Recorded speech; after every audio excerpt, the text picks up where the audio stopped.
Good morning everyone, I am Rosemary A. Kabukayan and our topic is all about the Rizal trials and death, and I would be tackling all about off letters and tears. So Rizal had his last supper at the 8 o'clock on the evening of December 29, 1896.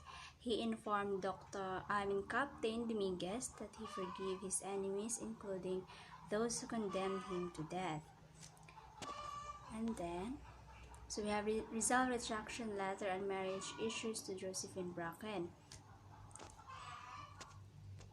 So at this point, the retraction letter daw kay naggisuwat ni Rizal in which gi-renounce niya ang Mason movement.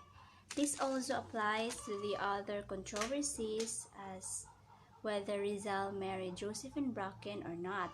It is also argued that he recanted in order to marry Josephine Bracken under Catholic rites. There, para maingon niya kasal si Rizal og si Josephine is that to accept also sa mga alleged retractions sa mga clerical errors ni Rizal. These retraction and marriage issues have been a celebrated course of debate for more than a century now. Nevertheless, whether gi-retract ni Rizal and whether gikasal ba si Rizal o si Josephine, Rizal remains a martyr and a hero. At 3 a.m. on December 30, 1896, so Rizal rose up, prayed and confessed his sins. Also, inside the chapel, he knelt before the altar and prayed the rosary. And after niya nagpray, pagkahuman niya, iyang gibasa ang Imitasyon ni Cristo by Thomas A. Kempis.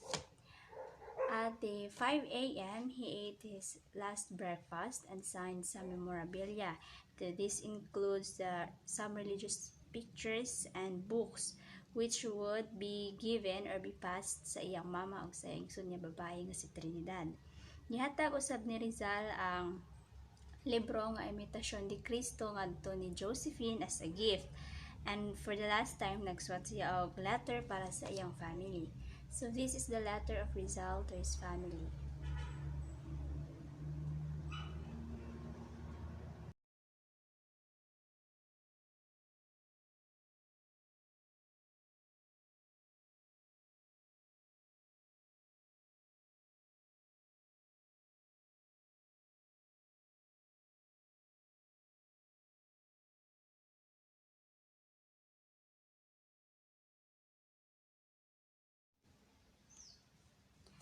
At 6 a.m. in the morning, so nag-swap again si Rizal og last letter para sa iyang parents. So this is his message.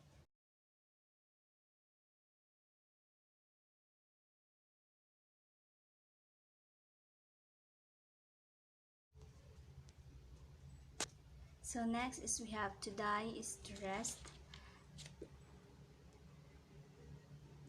So it was a beautiful Wednesday morning.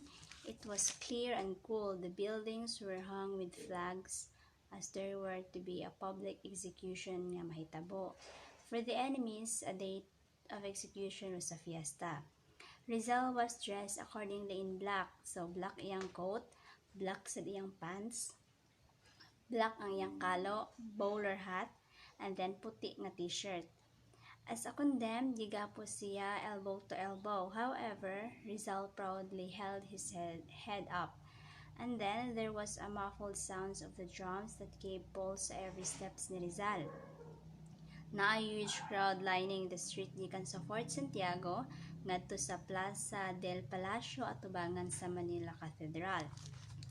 Everybody seems to be out in the streets of Manila just to witness another execution. So adto sad nga lugar gipatay ang tulo ka pari which is Tigumborza by Garrote lang tong ilaha on February 17, 1872. From Fort Santiago, Rizal took a right turn and walked along the Paseo Maria, which gave him a panoramic view of the rising sun of the Manila Bay on sa iyahang right, and sa iyang left naman sad a glimpse sa Intramuros. He walked along with Father Stanislaw March and Father Jose Villaclara, while behind him was his defense counsel, Lieutenant Taviel de Andrade. Although hapit na pati si Rizal, the spectators described him as calm, so kalmar ako si Rizal. It was also said nga nitagad pa daw si Rizal sa mga tao nga nakailan niya nga nasa crowd, and some people even say nga si Rizal is ni smile from time to time. As they were walking, Rizal looked at the sky and he made a remark to the one of the priests. So niana siya, "How beautiful it is today, Father. What morning could be more serene? How clear are Corregidor and the mountains of Cavite.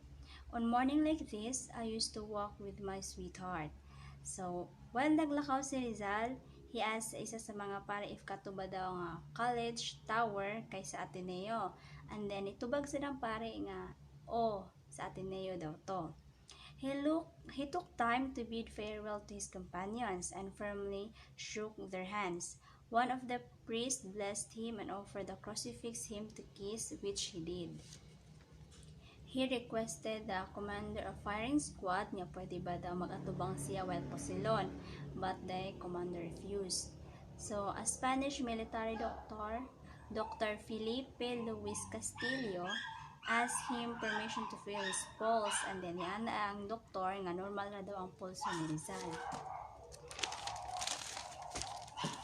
And then, when the command fuego was heard, so he made a supreme effort to face the firing squad with his bullet-riddled body and turned to the right to face the morning sun. Sumutog gibuhat ni Rizal pagkapusil sa iya.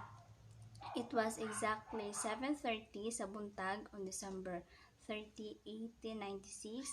Jose Rizal died. So his death was the life of the Filipinos. At the prime of his life, 35 years, 5 months, and 11 days of age, so Jose Rizal missions was accomplished. So ang last word ni Rizal is consumatum est, which means it is finished. So that's all my report. Thank you everyone and have a good day.